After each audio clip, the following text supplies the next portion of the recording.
4페이지 보시고요.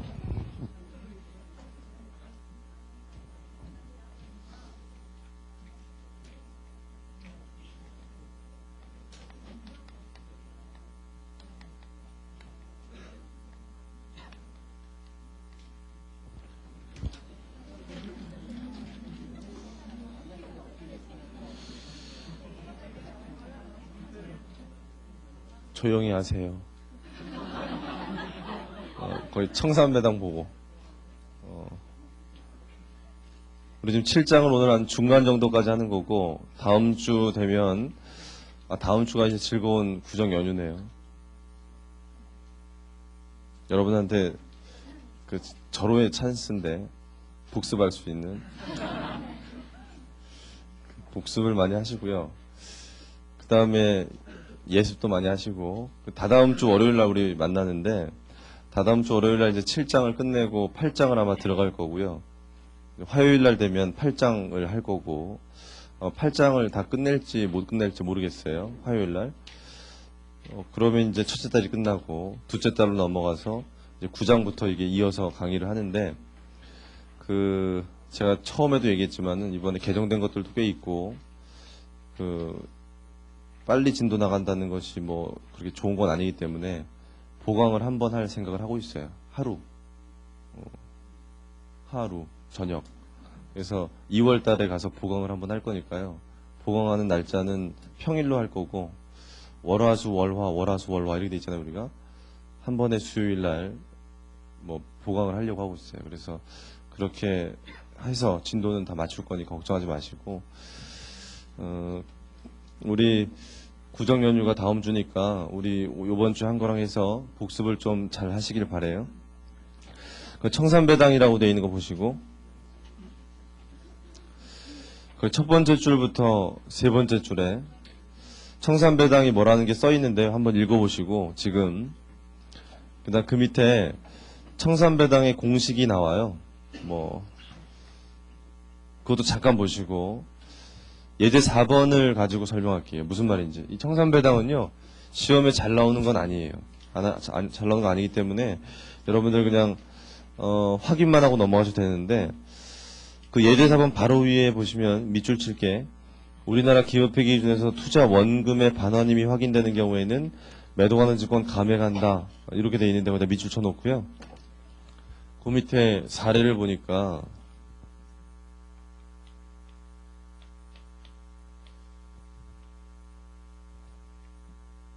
투자 주식을 15만원에 샀어요. 15만원에. 그런데 매 회계년도 이익이 보고되는 게 얼마냐면은 20만원 하고요. 그 다음에 30만원. 이렇게 이익이 보고가 됐어요. 그 밑에. 그래서 두 개를 더하니까 얼마냐면요, 50만원이에요. 더하니까. 그 다음에 거기 배당했다는 게 얘가 18만원 배당했고요. 그 다음에 이때 얼마? 40만원 배당했대요. 그러면 두 개 배당한 금액 더하니까 얼마냐면 58만원이에요. 그러니까 뭐가 문제냐면은, 얘가 우리가 주식을 취득했을 때가 이제 있다거든요. 주식을 취득했을 때, 주식을 취득한 이후에 벌어들인 이익보다 더 많은 금액을 배당을 했어요. 빼보니까 8만원만큼이 초과해서 배당했죠. 이렇게. 원래 회사가 배당한다는 것은 뭘 가지고 배당하는 거예요? 배당하는 거는 벌어들인 이익 가지고 배당하는 거잖아요. 우리 벌어들인 이익 가지고 배당하는 건데, 우리가 투자한 이후에 벌어들인 이익보다 더 많은 걸 배당했다는 얘기는, 이게 무슨 얘기냐면요, 우리가 투자할 때부터 이미 피투자 회사가 가지고 있던 뭘 가지고 배당했다는 얘기예요. 이익잉여금 가지고 배당이 들어간 게 8만원 있다, 이런 얘기예요. 무슨 얘기냐면은, 우리가 투자한 이후에 벌어들인 이익은 50만원 밖에 없잖아요. 그거 다 배당해봐야 얼마예요? 50만원이잖아요. 우리가 투자한 이후에 벌어들인 이익 가지고 배당 다 해봐야 50만원인데, 배당을 58만원 할 수 있었다는 얘기는 우리가 투자할 때부터 있었던 뭐를 사용했다는 얘기예요. 이익잉여금을 사용해서 배당했다는 거 아니에요. 이미 투자할 때부터 있었던 이익잉여금을 배당한 거잖아요. 맞아요? 그런 것을 거기서 뭐라고 불러요? 청산배당이라고 해요. 청산배당.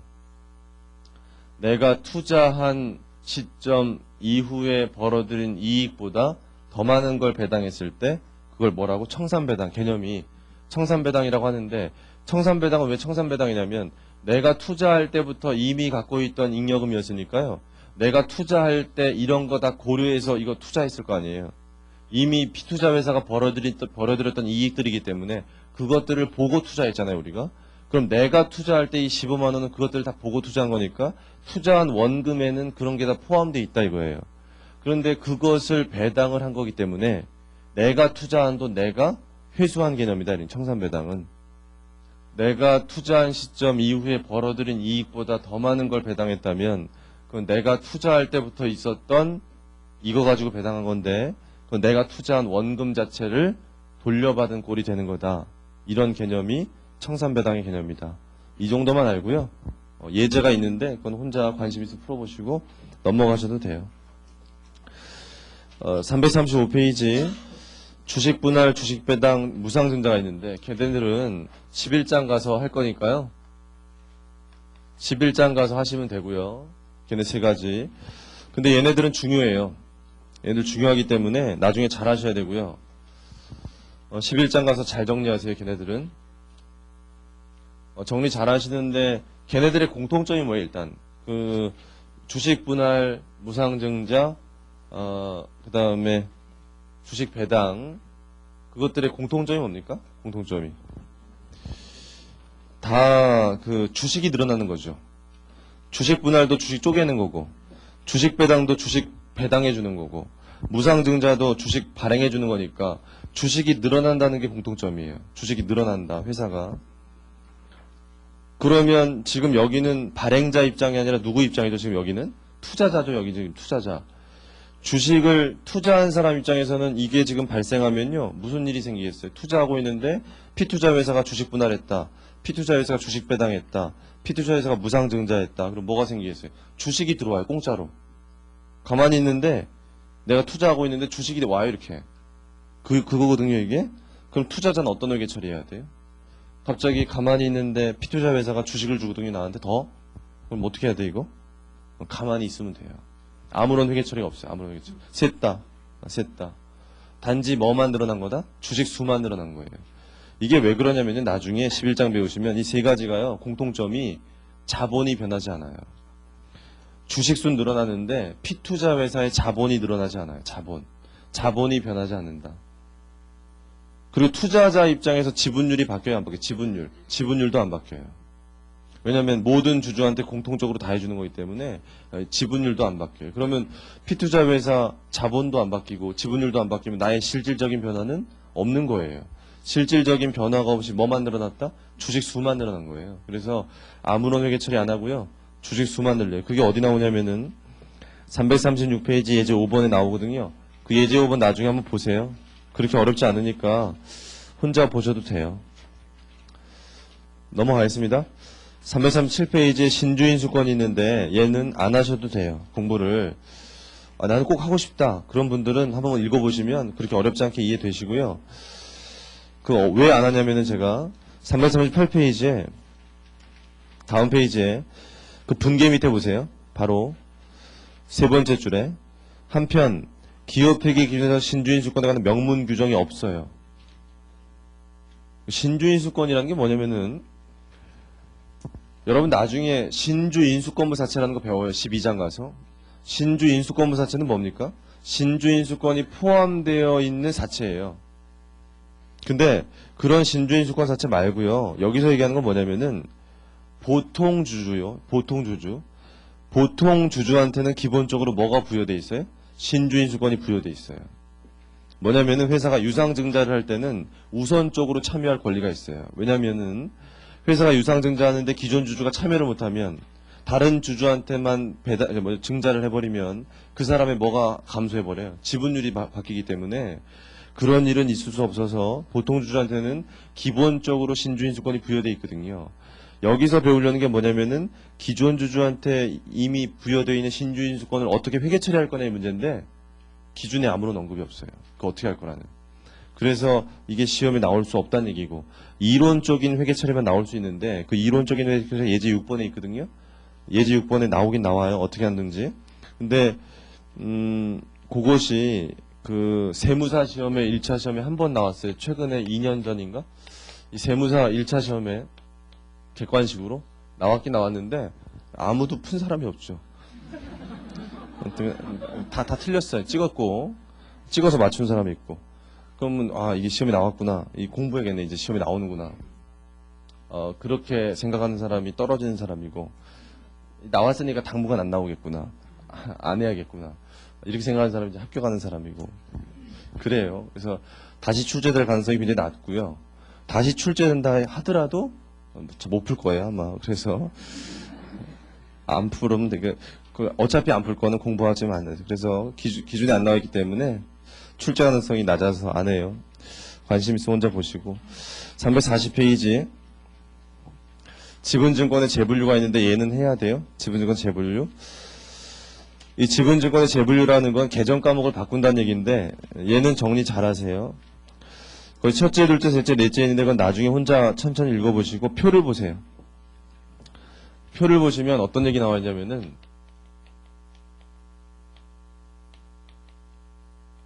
단기매매 증권, 매도 가능 증권.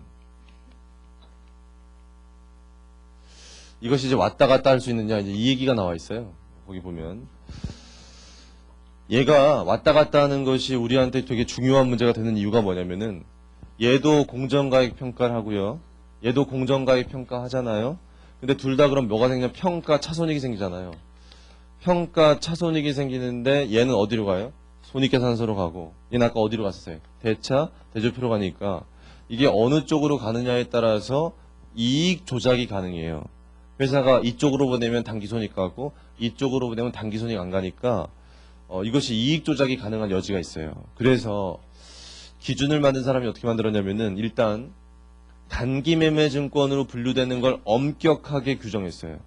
단기매매 증권은 함부로 갈 수 있는 게 아니죠 보니까. 언제만 갈 수 있어요. 단기적 시세차익 목적으로 빈번하게 매수 매도할 때만 갈 수 있어요. 반드시 그때만. 그래서 엄격하게 여기를 규정한 다음에 얘네가 왔다 갔다 하는 걸 원천적으로 봉쇄했어요. 한 번 이게 됐으면 계속 이거. 한 번 이게 됐으면 계속 이거지. 왔다 갔다 할 수는 없어요. 왔다 갔다 할 수 없는 이유는 이익 조작 여지가 있기 때문에 이렇게 정리하시면 되는데 거기 표를 보니까 첫 번째 칸에 단기매매 증권이 매도 가능 증권으로 갈 수 있느냐 뭐라고 돼 있어요. 일단 안 되죠. 안 되는 거예요. 근데 유일한 예외가 하나 있어요. 유일한 예외. 유일한 예외가 거기 단서 조항이 있어요. 뭐라고 돼 있습니까 거기? 시장성 상실했다. 그 얘기는 상장 폐지됐다는 얘기예요.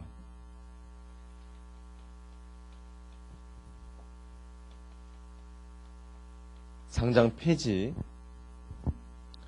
상장 폐지. 알겠어요? 상장 폐지? 상장 폐지가 됐으면 그러면 단기 매매 증권 일수가 있어요, 없어요? 그거 없잖아요. 시장성이 전제돼야 되는데. 맞죠? 걔 단서 조항은 그러니까 예외인데, 유일한 예외인데, 왔다 갔다 할 수 있는 유일한 예외인데, 어쩔 수 없었잖아요, 어쩔 수. 어쩔 수 없으니까 어디로 보내야겠어요, 걔를. 매도 가는 증권으로 보내야죠. 시장성이 없으니까 이제. 그렇게 생각하시면 되고요. 주의할 거는요, 그랬을 때, 두 번째 줄 보면은 분류 변경일 현재 공정가액이라고 되어 있죠. 분류 변경일 현재. 그게 되게 중요해요. 분류 변경일 현재 공정가액을 새로운 취득원가로 하래요. 분류 변경일 현재.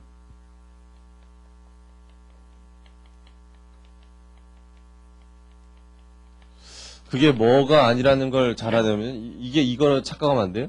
분류 변경일이 속하는 회계연도 말. 이렇게 시험에 나오면 틀린 말이에요. 분류 변경일이 속하는 회계연도 말의 공정가액으로 대체한다. 이러면 틀린 말이에요. 그러니까 무슨 말이냐면은 이게 상장 폐지된 시점이 7월 1일이다. 그 회계연도 기말은 12월 말이다. 이런 얘기잖아요. 그럼 어느 시점에 공정가액으로 대체하라는 거예요? 이때로 하라는 거지. 이때로 하라는 게 아니다. 그 얘기예요. 그리고 마지막으로 그 공정가액 평가했을 때 생기는 평가 차손익. 걔는 단기손익으로 가래요. 자본조정으로 가래요. 마지막으로 평가했을 때 평가 차손익 있을 거 아니에요. 그건 단기손익으로 가래요, 자본조정으로 가래요. 단기손익으로 가는 거예요. 단기손익으로 보내놓고 그 공정가액을 이제 매도 가능 증권으로 이렇게 대체하는 거예요. 됐죠? 자, 그 밑에 매도 가능 증권을 단기 매매증권으로 갈 수 있느냐. 두 번째 거 된대요, 안 된대요? 절대로 안 돼요. 절대로 단기 매매증권을 못 가요. 계정재분류 안 된다. 근데 거기 단서조항 보시면 뭐라고 되어 있냐면 그 주식을 내년도에 판대요. 매도 가능 증권인데 다음 연도에 판다면 유동이에요, 고정이에요? 유동이잖아. 현금화 될 거니까 1년 남았잖아요. 그럼 유동인데 그 생각이 드니까 계정 과목 재분류는 할 수 없지만 매도 가능 증권 자체를 어디로 보내라? 유동자산으로 보내라.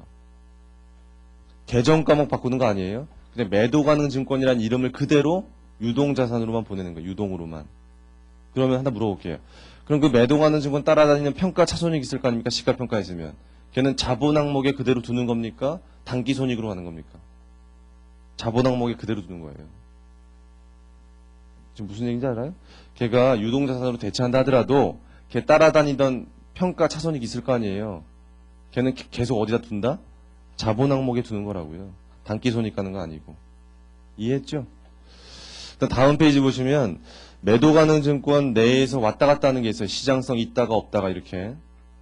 공정가액이 있다가 없다가 이거. 되게 쉬워요, 걔는. 혼자 봐도 되는데 시장성이 없다가 시장성이 있으면 어떻게 하면 돼요? 되게 쉬운데? 그때부터 공정가액 평가하면 돼요. 대단한 거 아니에요? 원가법 하다가 공정가액 있을 때부터 공정가액 평가하면 돼요. 쉽죠? 거꾸로 공정가액 평가하다가 공정가액이 없어지면 어떻게 하면 될까요? 공정가액 평가하다가 공정가액 없어지면 마지막으로 있던 평가차 손익을 그대로 둬요. 그 주식 쫓아다니게. 그대로 두다가 언제 정리하면 돼요? 그 주식 처분됐을 때, 실현됐을 때 정리하면 돼요.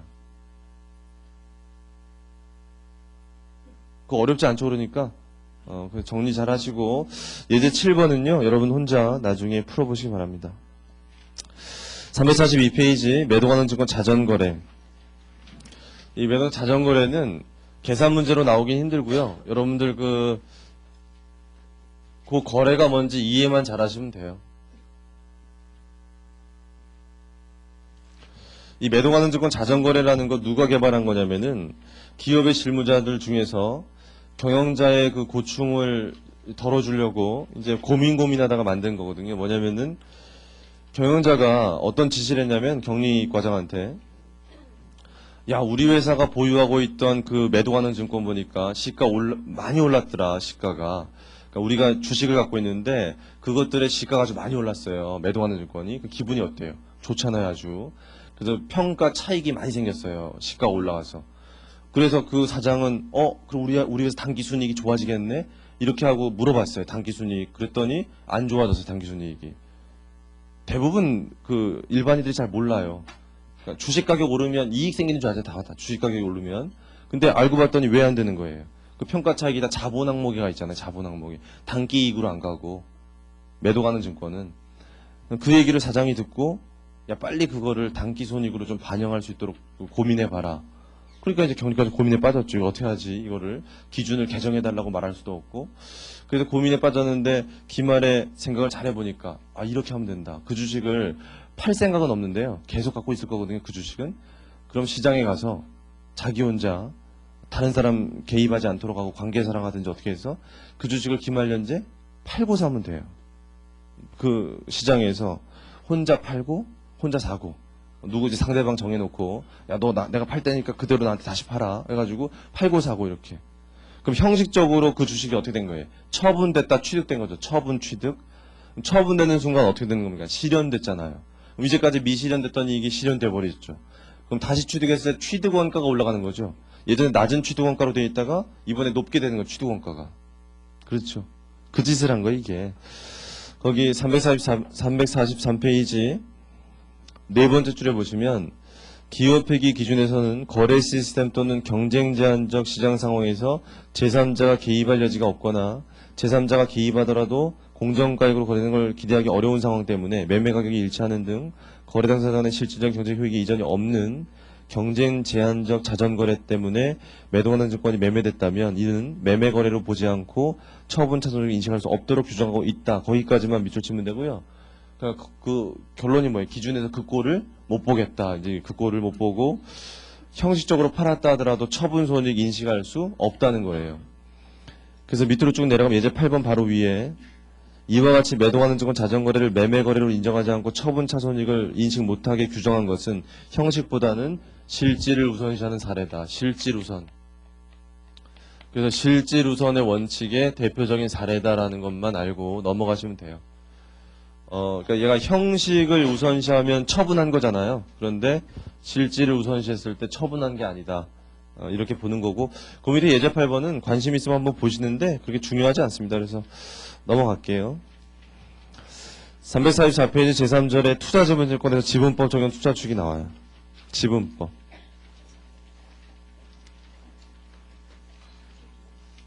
같이 하겠습니다, 지금. 중요한 거예요.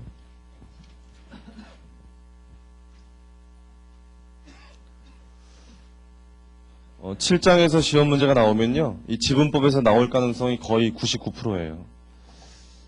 지분법은 거의 매년 나와요. 시험에. 그래서 굉장히 중요한 부분이에요. 그리고 이 지분법은 나중에 공부하시면 고급회계랑 굉장히 밀접하게 관련돼 있어요. 고급회계. 이 고급회계 나중에 혹시 하시게 될 기회가 있으면 연결이라는 주제가 있는데, 연결. 이 연결 재무제표 만드는 거랑 지금 배우는 지분법이랑은 똑같은 거예요. 이 연결과 지금 배운 지분법은 똑같은 거기 때문에 나중에 고급회계 혹시 배우시면은 얘랑 똑같아서 더 잘하게 돼요. 그래서 사실 지분법이라는 건 중급회계 때 하긴 하지만은 고급회계까지 해야 지분법이라는 게 완성이 돼요. 전체적으로. 그래서 좋아하시는데 여러분 아직 고급회계는 안 했기 때문에 나중에 기회 되시면 꼭 하세요. 고급회계는. 그렇게 하시고, 지금은 지분법을 하는데 거기 첫 번째 줄 보세요. 첫 번째 줄, 두 번째 줄. 중대한 영향력을 행사할 수 있을 때 뭐를 쓴다? 지분법 하도록 되어 있다고. 밑줄 치면 되고요. 그럼 언제가 중대한 영향력이냐? 그 밑에 첫째 보세요. 첫째. 첫째 보니까 지분율이 몇 퍼센트 이상이면 20% 이상이면 반증이 없는 한 중대한 영향력이 있다. 거기까지만. 그 다음 밑으로 가서 둘째. 둘째 보시면 지분율이 20% 안 된다 하더라도 다음에 해당하면 영향력 있는 걸로 본다 해서 다음 페이지에 5가지 정도가 열거되어 있는데, 얘도 한 번 객관식 시험에 나왔어요. 중대한 영향이 있는 경우 어떻게 나왔냐면은 다음 중 중대한 영향력이 있는 걸로 볼 수 없는 것은, 이런 게 나왔어요. 이 5가지니까 딱 내기 좋잖아요. 뭐 그래서 한번 나왔었는데 다시 나올 가능성은 높진 않아요. 그래서 여러분도 객관식 시험 준비할 때는 한 번 정도 읽어보시면 되고요. 걔를 읽어보실 때 어떤 생각하면 되냐면, 영향력을 미친다는 건 뭐랑 관련되어 있다고요? 의사결정. 거기 잘 읽어보면 다 의사결정과 관련된 얘기가 나와요. 끝까지. 의사결정과 관련된 얘기들이 있으면, 아, 이게 영향력을 미치는 거구나, 이런 걸 좀 알 수 있거든요. 그래서 그런 관점에서 읽어보시면 되고요. 실제 시험에는 어떻게 함정을 팠냐면은 동그라미 5번에서 필수적인 기술 정보가 제공돼야 된다 이랬잖아요. 거기 표현이. 시험에 어떻게 나오는지 아세요? 일반적인 기술 정보가 제공된다. 시험에 이렇게 됐어요. 틀린 말이었어요. 출제자들이 그렇게 내요, 시험을. 아무튼 그랬는데, 뭐 나중에 시험 보기 전에 읽어보세요. 이거 지금부터 외운다고 외워지지도 않고요. 그냥 그렇구나, 의결권과 관련돼 있구나, 이렇게 좀 알아두시고 나중에 그 시험 보기 전에 보세요. 일반적인 경우에 지분법 회계처리 보시면 취득 시부터 회계처리 나오는데, 첫 번째 줄부터 세 번째 줄까지 밑줄. 첫 번째 줄부터.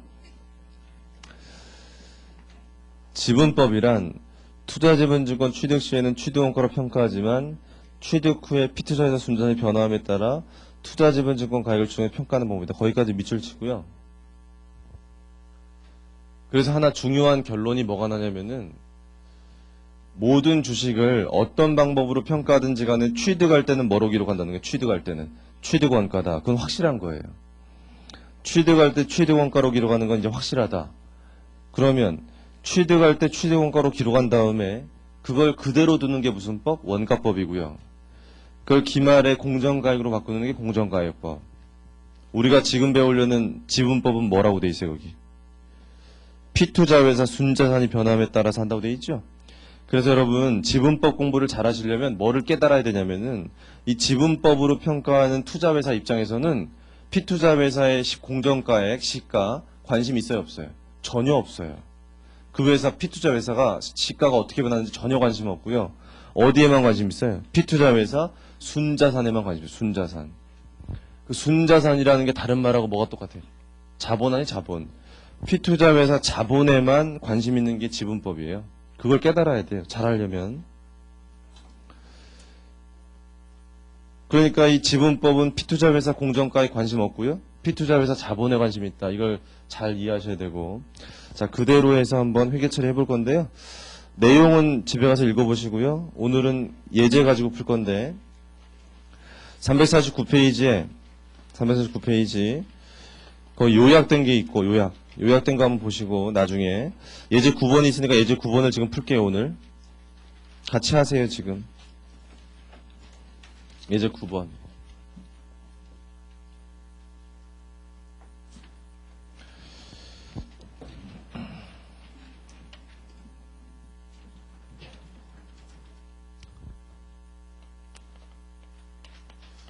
날짜 적고요. 이걸 좀 하나 적어놓게. 날짜 적고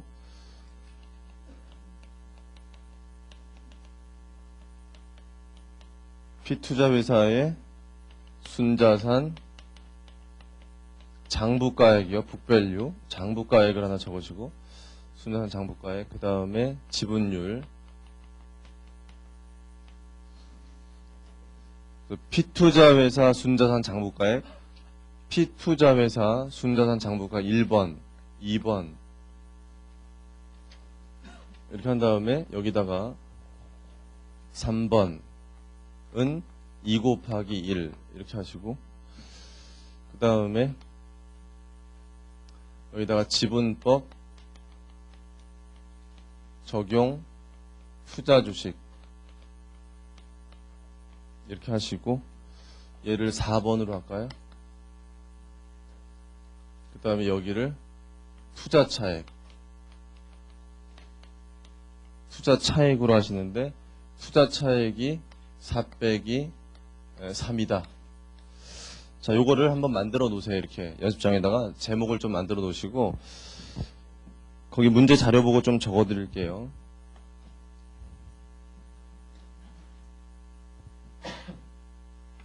(2000X1년) 거기 보니까 1월 1일 그 다음에 2000X1년 12월 31일 그 다음에 2000X2년 배당 그 다음에 2000X2년 12월 31일 이거 세 가지가 있어요. 거기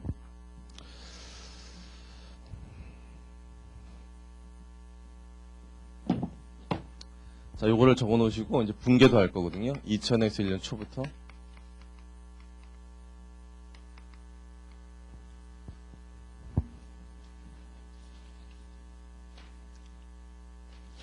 자, 먼저 여기 이제 보면 자료를 좀 읽어볼게요. 자료를 보니까 2001년 초에 B회사 보통 주식 5,000주를 주당 280원에 취득했다. 그럼 보세요. 2001년 초에 얘 주식 5,000주를 곱하기 280원 이렇게 취득했대요. 그런데 지금 책에는 280원으로 나오죠. 지금 요거를 제가 일단 여러분 처음에 공부하기 쉽게 250원으로 먼저 할게요. 책에는 280원으로 나와 있는데 거기 250원으로 먼저 한 다음에 그 다음에 280원으로 해드릴게요. 250원 곱해보면 얼마 나오냐면 이게 나와요. 확인해 보시고요. 자, 그럼 우리가 현금이 얼마 나갔다는 얘기냐면은 125만원 나갔다는 얘기예요. 이렇게 취득했을 때 차변에 125만원이 생기고요. 여기 계정 과목은요. 지분법 적용 투자주식. 제가 약자로 그냥 지투라고 쓸게요. 지분법 적용 투자주식. 요게 이제 취득원가가 되죠. 일단 요렇게 해볼게요. 책에 있는 것처럼 조금 이따 하고. 자, 그럼 이게 취득했을 때예요. 주식 샀을 때 거기 책에 있는 내용. 그 다음에 그 밑에 보시면 A 회사가 B 회사 주식 샀을 때 그 지분율이 얼마요? 25%. 그러면 B 회사가 발행한 총 주식은 몇 주일까요? B 회사가 발행한 총 주식은 몇 주? 2,000주겠죠. 2,000주니까 우리가 5,000주 샀을 때 25%겠죠. 그런 거 좀 알아두세요. 2만 주. 2만 주. 2만 주니까 5,000주니까 25%. B회사 순자산 장부가액이 500만 원이다. 자, 그럼 거기에 여기다가 좀 이걸 그릴게요. 이쪽에다가 대차도표를 하나 그리는데 2000X 1년 초고요. B회사고요. 자산이 있고 자본, 부채가 있고 자본이 있겠죠. 근데 자본이 여러분들이 예전 배울 때는 이게 4가지 있는 걸로 배웠는데 우리가 이제 지금 개정된 걸로 가면 5가지가 있어요. 5가지. 5가지가 어떻게 있냐면은 우리 나중에 11장 가면 자본금이 있고요. 자본잉여금이 있고요. 그 다음에 자본조정이 있어요. 자본조정이 있고 누적 기타 포괄손익이라는 거 있었죠 아까.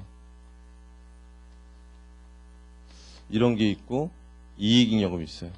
요게 이렇게 바뀌었거든요. 요 나중에 우리 그 11장 할 때 다시 볼 거니까 일단 이렇게 알아두시고 5개.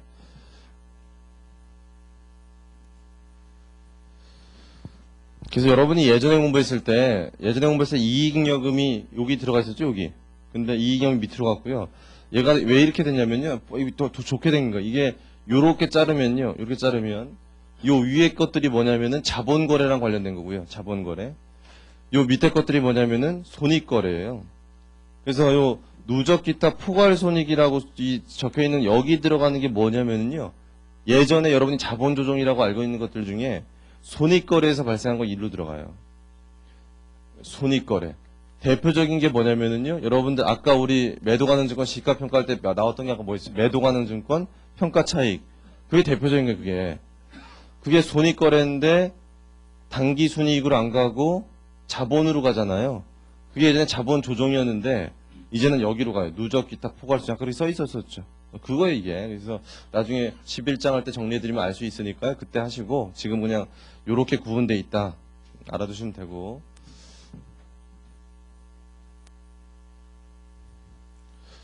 그런데요.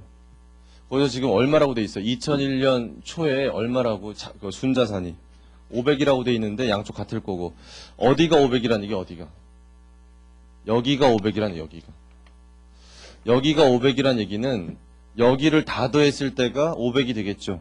여기를 다 더했을 때가 500. 뭐 그렇게 되겠죠. 여기가 500이란 거 알아야 돼요. 그럼 저기가 500이란 얘기고 이쪽으로 와가지고요. 이쪽으로 오면 여기가 얼마란 얘기예요? 여기가 500이란 얘기예요. 500.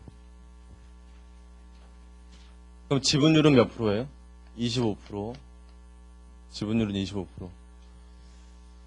자, 그러면 여기 동그라미 3번에 들어갈 거는 2개 곱하는 거죠. 얼마겠어요? 이런 거예요. 125만 원.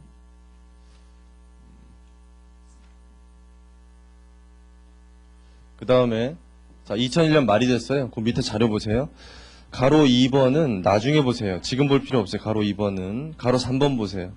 가로 3번 보니까 2001년에 B회사가 얼마의 당기순이익? 80만 원의 당기순이익 보고했다. 내부 거래는 나중에 보세요. 지금 보지 말고. 그러면 B회사가 당기순이익 보고했으면 B투자 회사의 장부금액 500이 있다가 어떻게 될까요? 500이. 일단 저쪽 보고 올까요? 저쪽 가서.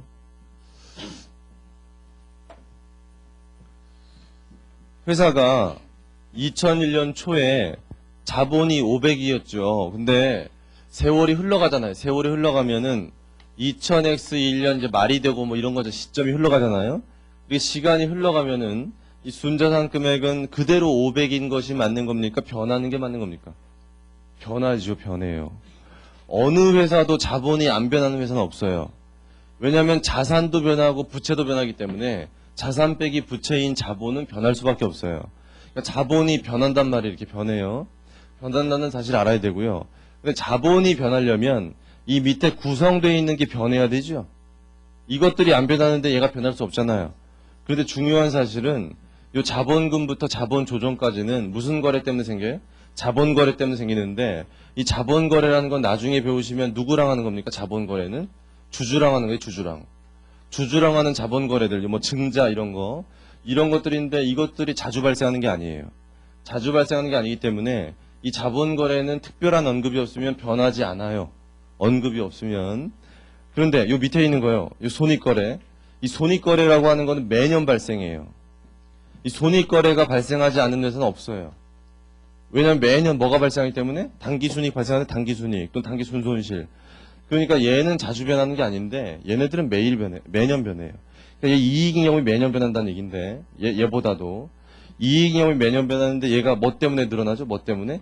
단기순이익 때문에 늘어나고요. 뭐 때문에 감소해요? 현금 배당하면 줄어요. 단기순이익 때문에 늘어나고 현금 배당하면 줄고 그게 변하면 얘가 변하겠죠. 이해하겠어요? 근데 이 문제에서 지금 뭐가 생겼다고 지금 올해? 단기순이익이 80 생겼대요. 그러면 순자산이 얼마 늘어나겠어요, 여기? 80이 늘어날 거 아니에요, 이렇게? 그러니까 얘가 580 될 거 아니에요, 580. 이렇게.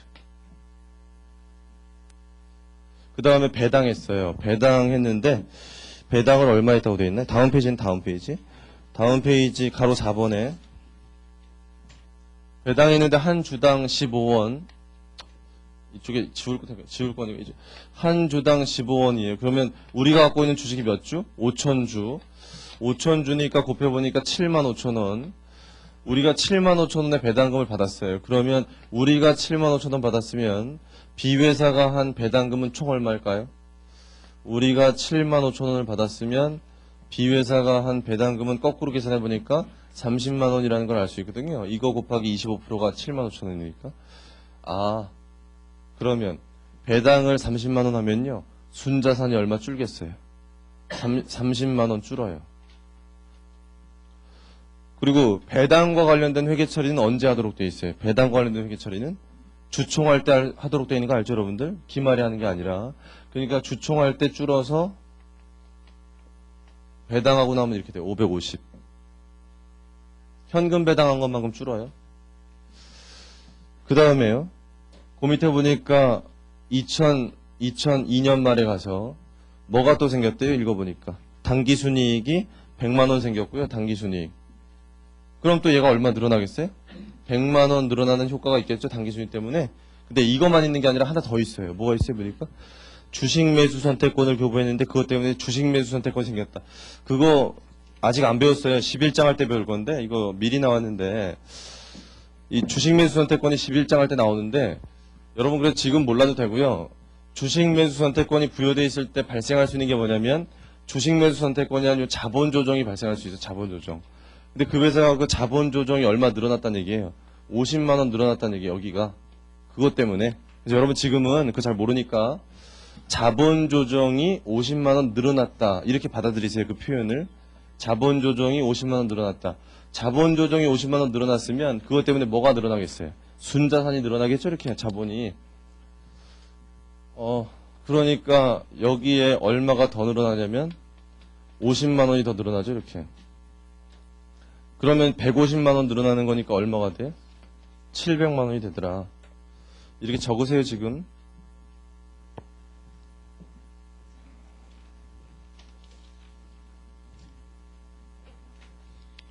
다 적었으면은 지분율 보세요. 지분율. 지분율은 계속 얼마일까요? 지분율은 계속 25%. 왜 그럴까요? 이게 왜 그러냐면은 여러분 지분율이라는 건 언제 변하는 거예요? 지분율은. 지분율은 우리가 그 P투자회사 주식을 추가 취득하거나 P투자회사 주식을 어떻게 팔거나 그래야 변하는 거지. 그러지 않으면 안 변해요. 자, 그렇게 해서 지분율은 계속 똑같고요. 곱하기 해보세요. 여기 쭉. 곱하기 해보면 이게 얼마 나오나요? 580에 25%. 145만원. 550은 137만 5천 원 맞나요? 700에 25%?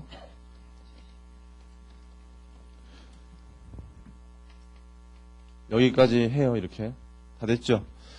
자, 그럼 이제 다 했어요. 다 했으면 이렇게 피투자회사 순자산이 변하고요. 그거에 지분율 곱하니까 이런 금액이 됐단 말이에요. 지금 그랬을 때 이제 예를 해볼게요. 지분법 적용 투자 주식은 누구 입장에서 잡는 거죠? 이건 누구 입장에서? 투자회사 입장에서 얘를 자산으로 잡는 거죠. 지금 그럼 투자회사 입장 보세요. 투자회사 입장에서의 회계처리인데 지금 지분법 아까 제가 이렇게 했잖아요. 250원으로 그렇게 사니까 125만 원 주고 샀다. 이 금액이에요. 125만 원이 취득 원가가 되고 이게 이때니까 1월 1일 여기가 얼마 들어갈 거냐면은 이렇게 돼요. 그러면 이 금액과 이 금액 비교해 보니까 빼니까 얼마냐면 제로가 되잖아요. 제가 일부러 제로 되는 케이스로 한번 하는 건데요. 이 제로가 된다는 건 뭐냐면은 우리가 현금 주고 산 금액이 그때 당시에 피투자회사 순자산 장부가액에 지분율 곱해서 나온 금액이랑 정확히 어땠다? 같았다는 거예요. 여러분 이런 일이 현실적으로 발생할 수 있을까요? 없을까요? 발생할 수 없어요. 우리가 피투자회사 주식을 구입하면서 피투자회사 순자산 장부가액 곱하기 지분율만큼 돈을 정확히 준다. 있을 수가 없어요. 왜냐하면 우리가 주식을 사는 금액은 뭐 가지고 사는 거예요? 시장에서 거래되는 가격 주고 사는 거죠. 이거는 피투자회사 대차대조표상의 장부가액일 뿐이고 거기에 지분율 곱한 금액이 거래되는 가격이 아니거든요. 그러니까 이게 일치할 가능성은 우연의 일치일 수는 있지만 거의 희박해요. 그러니까 이게 일치하는 건 거의 찾아볼 수 없다. 근데 이제 제일 쉬우니까 한번 해보는 거예요. 일치했을 때. 알겠습니까? 일치했어요. 그 다음에 2000X1년 12월 31일이 됐어요. 자, 이때가 되면 같이 하세요.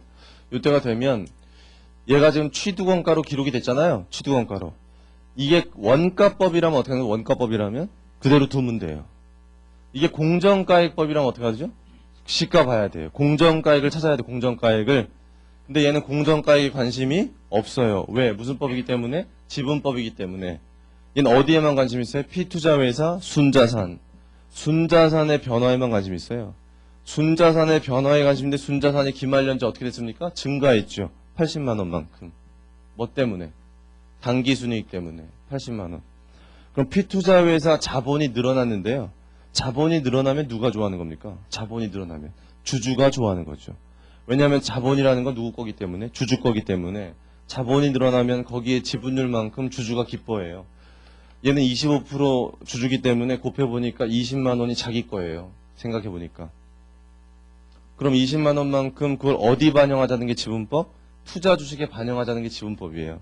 순자산의 변화를 참지 못하고 주식에 반영시켜야만 하겠다는 것이 지분법이에요.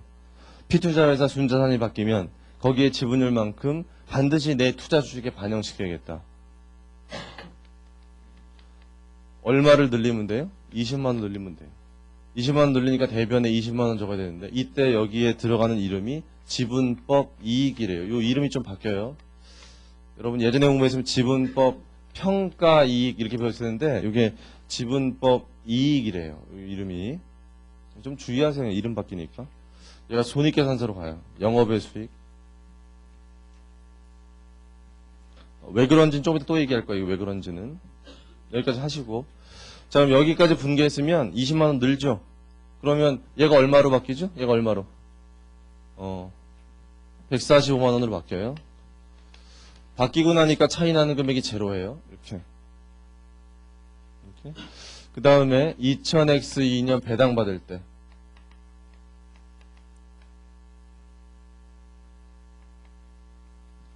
배당 받을 때. 배당 받으니까 얼마 현금 배당 받았죠? 현금 배당 아까 7만 5천 원. 자, 이 7만 5천 원이라는 금액은 피투자에서 얼마 배당한 거예요? 30만 원 배당했는데 그 중에서 25% 받은 거죠? 7만 5천 원 이렇게. 그럼 대변에 뭘 적냐면요. 지분법 적용 투자 주식을 7만 5천 원 줄여야 돼요. 무슨 얘기냐면은 피투자회사 순자산이 그만큼 감소했죠. 순자산 감소한 걸 어디에 반영하자? 투자 주식에 반영하자. 순자산 감소한 것을 투자 주식에 반영하자. 이래서 줄이는 거고요. 그게 또 잘 이해 안 되면 이렇게 생각도 해보세요. 이게 잘 이해가 안 되시는 분은 이거.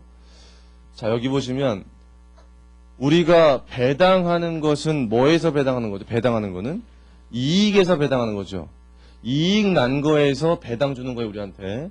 근데 우리가 이익이 났을 때 이미 우리가 뭘 끌고 왔어요? 이익 끌고 왔죠, 이렇게. 피투자 회사가 이익 낸 건 우리의 이익이다 해가지고 끌고 왔단 말이에요. 20만 원만큼의 이익을 끌고 왔으면 그러면서 주식을 늘렸단 말이에요.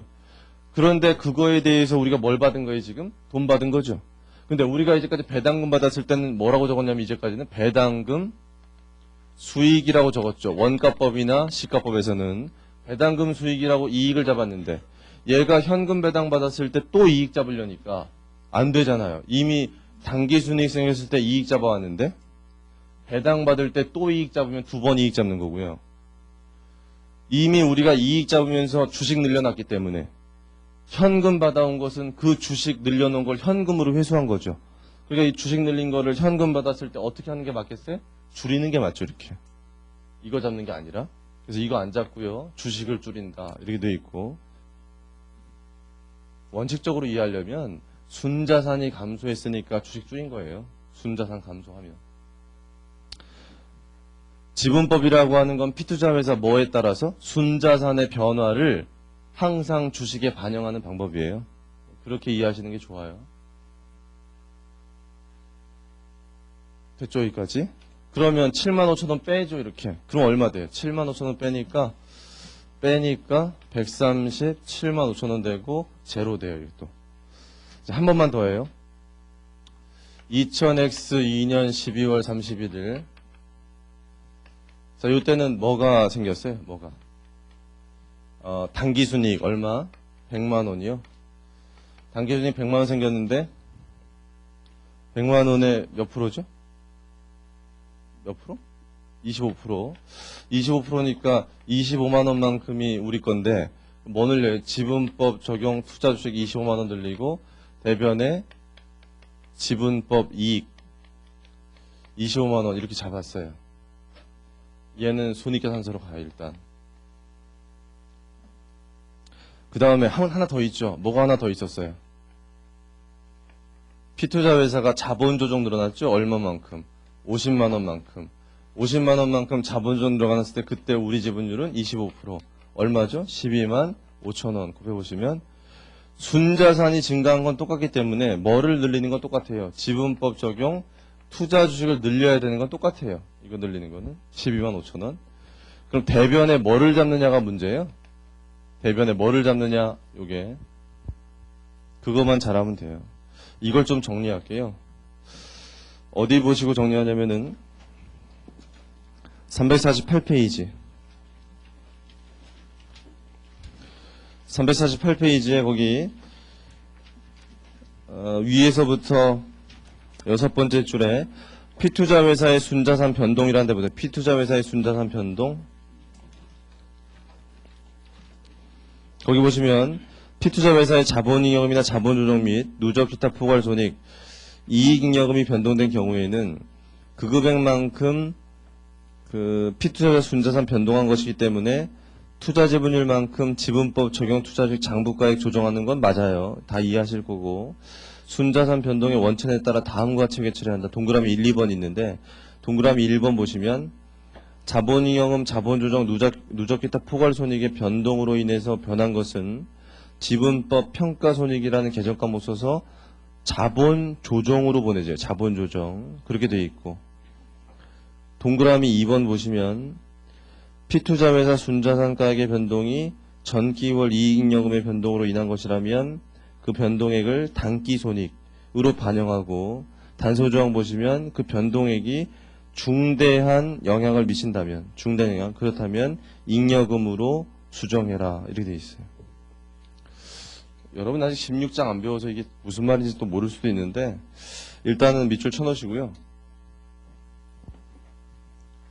지금 배운 게 무슨 밑줄친 게 뭐냐면은 일단은 이 순자산이 변하는 원인에는 이게 변하는 원인에는 지금까지 배운 게 대표적인 게 뭐 때문에 변해요? 단기순이익 때문에 변하죠. 단기순이익. 단기순이익 때문에 변하는 게 대표적이고 지금 했어요. 근데 단기 순이익 때문에 변한 것은 그것을 끌고 오면서 반대쪽에다 뭐 잡았어요? 지분법 이익 잡았죠. 그 얘기는 뭐냐면 피투자 회사가 단기 순이익을 보고했으면 그걸 투자 회사도 어디에 반영하자는 겁니까? 단기 순이익에 반영하자는 거예요. 피투자 회사가 단기 순이익을 발생시켰으면 그거를 투자 회사도 단기 순이익에 포함시키자. 손익계산서로 보내면 단기 순이익이 되는 거잖아요. 그러니까 단기 순이익이 변한 거라면 단기 순이익으로 가자. 이 논리예요. 단기 순이익이 변한 거라면 단기 순이익으로 가자. 그래서 지분법 이익이에요. 이게 이름이. 그런데 지금 우리가 이제 밑줄 친 거는 얘 단기 순이익 말고요. 다른 것 때문에도 변할 수 있잖아, 얘가. 뭐 때문에? 자본잉여금, 자본조정, 누적 기타 포괄손익, 이익잉여금 이거잖아요. 그랬을 때 자본잉여금과 자본조정과 누적 기타 포괄 이 세 가지 때문에 변한 거는 요게 변했다면 그걸 어디에 반영하재요? 지분법 평가이익에 반영해서 자본조정으로 가재요. 자본조정으로. 자본조정. 투자회사. 그 다음에 요 이익잉여금을 바꾸는 것 중에 단기순이익 말고요. 잉여금 자체를 바꾸는 게 있어요. 뭐냐면은 여러분 나중에 16장 배워야 하는데 16장 배우면은 오류가 발생하면 전기 오류 수정 손익이라는 걸 잡아요. 16장에서. 이 전기 오류 수정 손익은 중대한 오류라면 뭘 건드려도 돼요. 중대한 오류면 잉여금 건드리도록 돼 있거든. 잉여금. 중대한 오류일 때 잉여금 건드리도록 돼 있는데 그 잉여금 건드리는 그런 케이스를 말하는 거예요. 만약에 지금 잘 난 모르겠다 이거. 나중에 공부하신 다음 봐도 돼. 이렇게 지금 중요한 거 아닌데. 그래서 전기오류 수정 손익이 발생했다면 중대하다면 얘를 건드리는데 얘를 건드렸을 때 어떻게 할 거냐 그게 나온 거죠. 얘를 건드려서 얘가 변했다면 그때 반대쪽에다 뭐 잡을 거냐 했을 때 뭐라고 돼 있어요? 일반적으로는 지분법 이익으로 해서 손익으로 가고요. 그게 중대하다면 또 잉여금 건드리라고 돼 있어요. 그래서 밑줄만 잘 쳐놓으시고 나중에 16장 공부하신 다음에 다시 볼게요. 여기는 밑줄만 잘 쳐놓으세요. 근데 지금 여기에 우리가 나온 거는 뭐가 변한 거? 이게 뭐가 변한 거? 자본조정이니까 여기 뭐가 와야 되겠어요? 자본조정이 와야겠죠? 그래서 이름이 지분법 평가이익. 그래서 자본조정. 자, 여기까지. 그래서 피투자회사 순자산이 변했을 때 반대쪽에 적는 이름들을 좀 봤는데 다 공부하신 다음에 다시 한번 정리하시면 되거든요, 여기.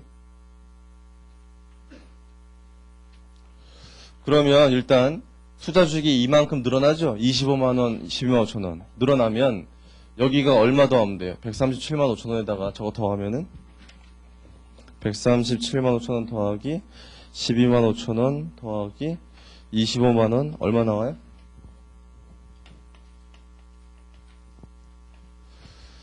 자, 그래서 우리가 알 수 있는 게 뭐가 있냐면은 취득했을 때 차이가 없으면 우리 지분법이라는 게 순자산 변한 거를 항상 여기에 반영하자면서 이렇게 그럼 순자산 변한 것을 항상 여기에 잘 반영했다면 차이가 없었다면 계속 차이가 없겠죠, 이렇게.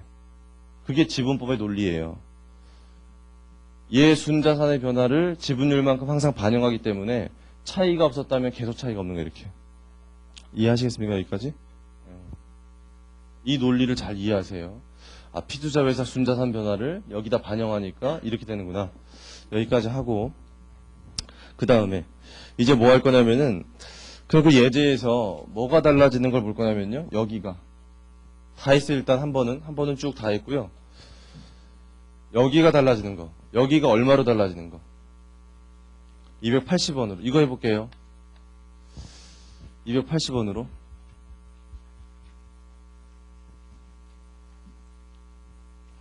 280원으로 달라지니까 여기가 얼마로 달라져요? 140만원. 여기가 얼마가 돼요? 140만원. 여기가 얼마가 돼요? 취득원가가. 140만원. 자, 그럼 여기를 좀 지울게요, 여기는. 여기 지우. 이렇게.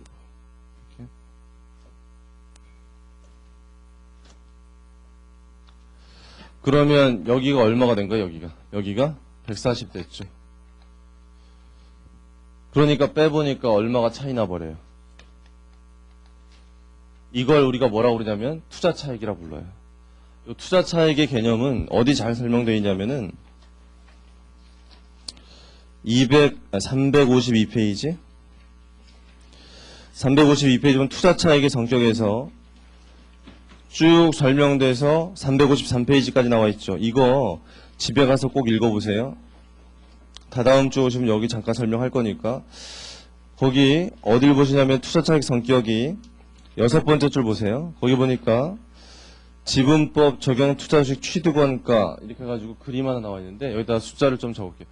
취득원가가 지금 얼마냐면 140이에요. 140인데 이건 어떻게 구성이 되느냐. 거기 보니까 첫 번째가 뭐라고 돼 있어요. 첫 번째가 피투자회사 순자산 장부가액.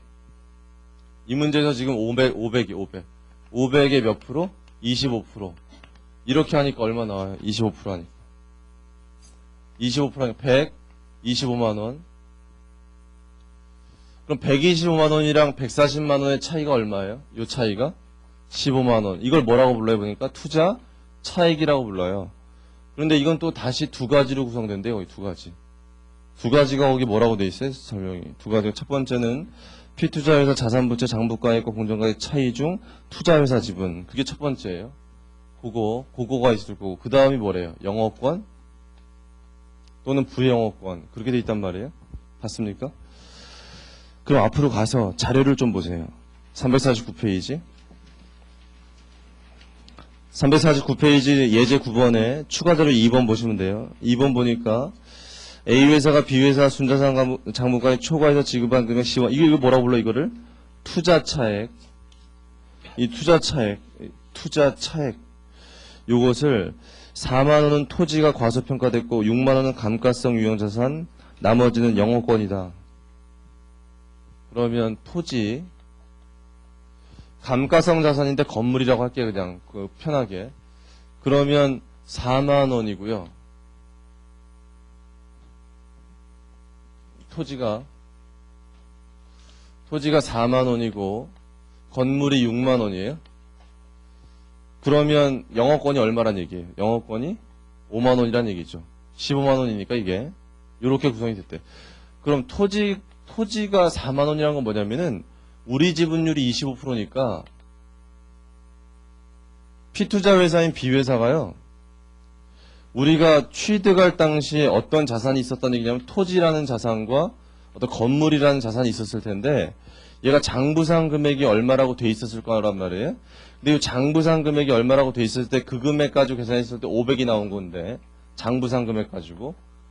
그런데 우리가 주식을 취득할 때는 이걸 장부가액 보고 투자해요? 공정가액 보고 투자해요?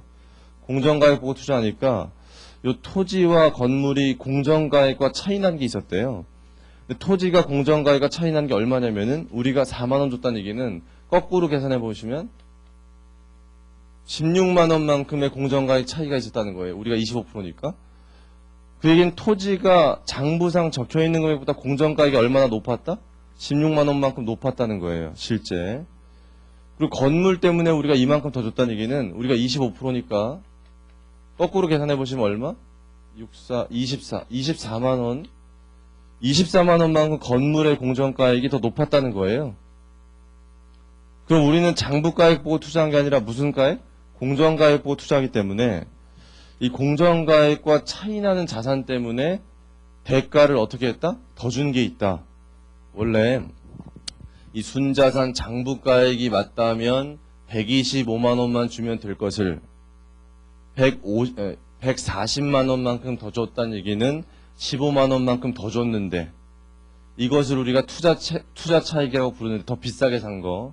왜 비싸게 샀는지 분석해 보니까 투자할 당시에 B회사의 토지와 건물이 공정가액이 더 높았다는 거 아니에요? 공정가액이 더 높은 금액만큼에 우리가 투자하는 지분율만큼씩 더 줬다는 거예요. 돈을. 그러니까 4만원, 6만원 더 줘서 얼마가 돼? 두 개 더 하니까 10만원. 그거는 이것 때문에 더 준 게 되는 거고 나머지 5만원이 있는데 이거는 왜 더 줬는지 모르겠어요.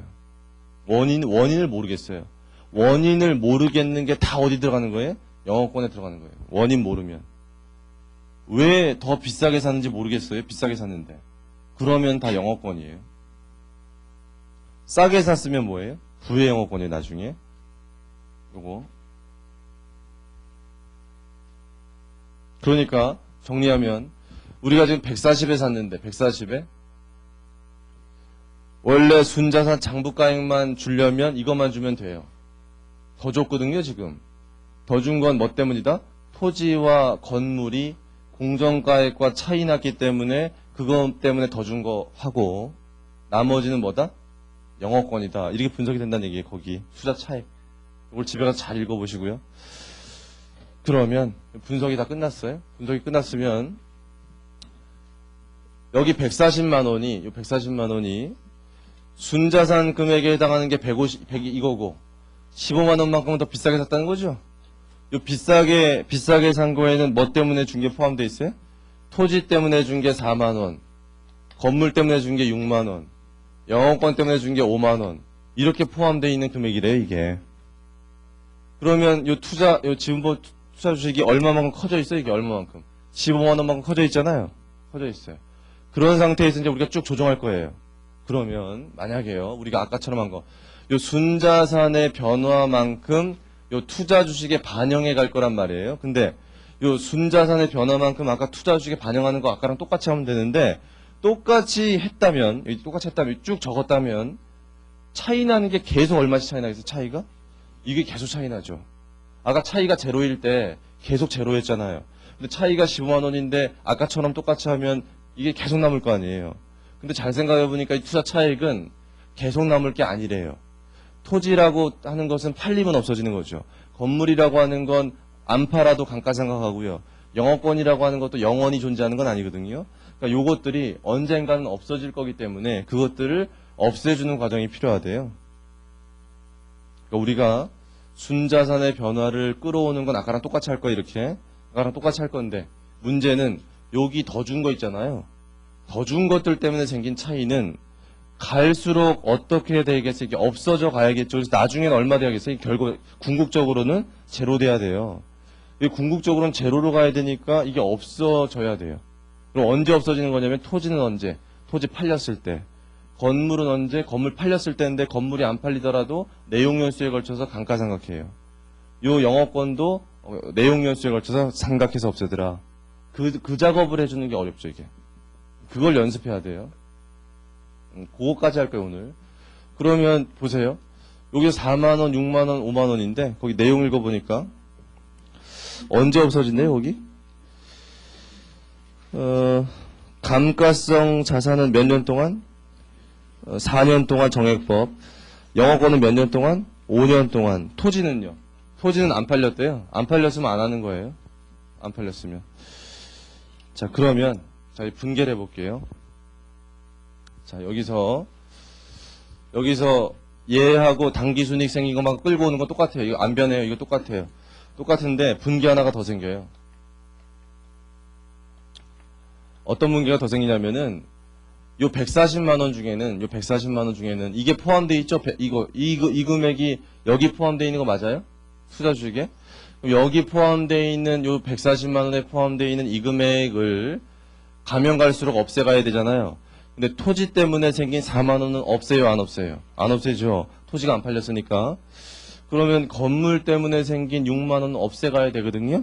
없애가려고 하니까 6만 원 있는데 다 없앨 수 없잖아요. 그거 몇 년 동안? 4년 동안 정액법으로 없앤대요, 이게. 그럼 15,000원씩 없어지거든요, 이렇게. 그럼 대변에 뭘 쓰는 게 맞을까요? 여기 있는 걸 없애려고 하는 거니까 지분법 적용 투자식 쓰는 게 맞겠죠? 그래야 이 금액이 없어져 가잖아요. 얼마씩? 15,000원씩 이렇게. 그럼 15,000원씩 이거 쓰는 건 이해가 될 것 같고 여기에 뭘 쓸 것이냐가 고민인데 뭘 쓸까 했더니 이렇게 하래요. 지분법 이익 잡았다면 그걸 줄이래요. 왜 그런지 설명할 거예요. 요거를 줄이래요, 이렇게. 이익을. 왜 이익을 줄이냐면은 이게 건물 때문에 생긴 거니까 이게 없어지는 것이 결국 뭐 하는 거냐면 감가상각하는 건데 감가상각한다는 얘기는 감가상각비, 비용 잡혀야 되거든요. 감가상각비라는 비용을 잡으려고 했더니 이 비용을 잡으려고 했더니 건물이라고 잡혀있지 않잖아요. 건물이라고 잡혀있는 게 아니니까 감가상각비 잡을 수가 없어요. 그러다 보니까 지분법적인 투자주식이라고 잡혀 있으니까 얘 때문에 생겼던 이익을 줄이면 그게 비용 잡는 거랑 똑같죠. 그래서 이렇게 하는데 한 번 더 설명할 테니까 보시고 영업권도 없애가야 돼요. 영업권은 몇 년 동안? 5만 원. 5만 원이 여기 있는데 5만 원 몇 년 동안? 5년 동안. 5년 동안 5분의 1이에요. 5분의 1 동안 지분법 적용 투자주식을 없애는데 얼마만큼씩? 만 원만큼씩. 그럼 만 원만큼 여기 차변에 뭐가 들어갈 거냐? 똑같아요. 이게 들어가요, 이렇게. 똑같이.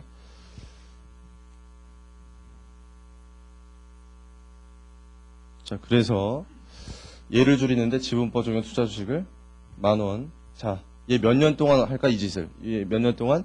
4년. 얘 몇 년 동안? 5년. 이거 4년 동안 하면 여기 있던 얼마가 없어질까요? 6만 원이 없어지겠죠. 이거 5년 동안 하면 5년 동안 여기 얼마? 5만 원이 없어지겠죠. 그럼 여긴 얼마만 남게 돼요? 4만 원만 남게 되죠. 그 4만 원 언제 없애요? 걔는 토지 팔렸을 때. 피투자에다가 토지를 팔았을 때 그때 없애요. 그러고 나면 다 없어지게 되는 거거든요, 그게. 가면 갈수록. 자, 여기까지 한 다음에 잠깐 여기 한번 적어볼게요, 이거. 여기 한번 적어볼게요. 140에서. 자, 계산기로 계산해보세요. 140 더하기 20 빼기 15,000원 빼기 만원 해보세요. 140, 20, 15,000만. 하니까 얼마 나와요? 150, 75,000. 이거 찾으세요, 빨리. 자, 그러면 요렇게 하니까 요 금액에서 요 금액 빼보세요. 얼마 나오나? 차이가 12만 5천원 나와요. 잘 보세요. 그렇게. 자, 그러면 차이가 이만큼 있다가요. 줄었죠. 얼마 줄었어요? 2만 5천원 줄었죠. 왜 줄었겠어요? 요거 없애갔으니까 줄었죠. 이렇게. 이렇게 없애가니까 가면 갈수록 줄을 거 아니에요. 이렇게. 그런 식으로 쭉 흘러가는 걸 집에 가서는 꼭 해보세요. 여기 쭉 흘러가는 거. 이 2분기에 또 여기서 또 해야 될 거 아니에요. 똑같은 거 또 하는 거니까 집에 가서 하시라고. 그리고 여기 금액 찾는 거 할 수 있으니까 그렇게 해보시고. 지금 어떤 설명 더 드릴 거냐면 요 지분법 이익을 여기서 줄였잖아요. 왜 그랬는지 한번 설명할게요. 요거까지 설명하고 오늘은 끝낼 거예요. 그게 조금 어려우니까 잘 들으세요. 여기 잘 보세요. P투자 회사인 B회사가 2000X 1년에 당기순이익을 얼마 잡았죠? 2000X 1년에? 2000X 1년에 P투자 회사인 B회사가 당기순이익 얼마 잡았어요? 당기순이익 잡은 금액이 저기서 보고된 당기순이익. 저기 2001년에 보고된 당기순이익 얼마예요? 80만 원이죠? 80만 원.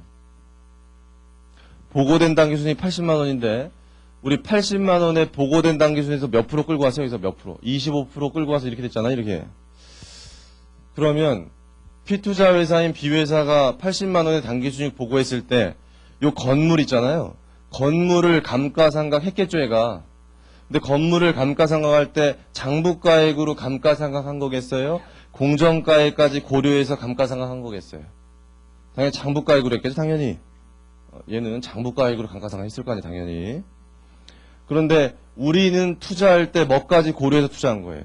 공정가액까지 고려해서 투자한 거죠, 지금. 투자했을 때, 우리가. 그럼 요거까지 고려해서 투자한 거예요, 우리는. 그럼 여기는 이게 반영이 안 돼 있어요. 이 공정가액이 반영이 안 돼 있어요. 근데 공정가액을 고려한다면 보세요. 공정가액을 고려한다면 24만 원이 더 고려가 돼야 되는데 이게 몇 년 동안 감가상각 된다고요? 4년 동안이니까 6만 원씩 비용화되는 게 있단 말이에요, 요게. 우리 입장에서는, 투자자 입장에서는.